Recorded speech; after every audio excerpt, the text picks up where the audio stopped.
ولا وصب ولا نصب، حتى الشوكة يشاكها إلا كفر الله بها من خطاياه.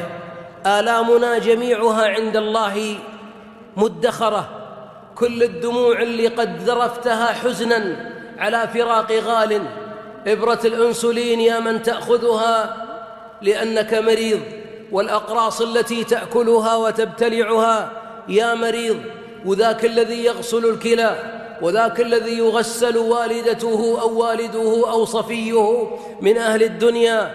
والله إن احتسبت الآلام إنها تصلك إلى أعالي الجنان.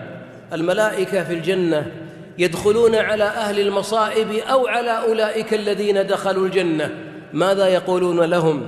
والملائكة يدخلون عليهم من كل باب سلام عليكم بما صبرتم. هناك أيها الأحباب تنتهي الأحزان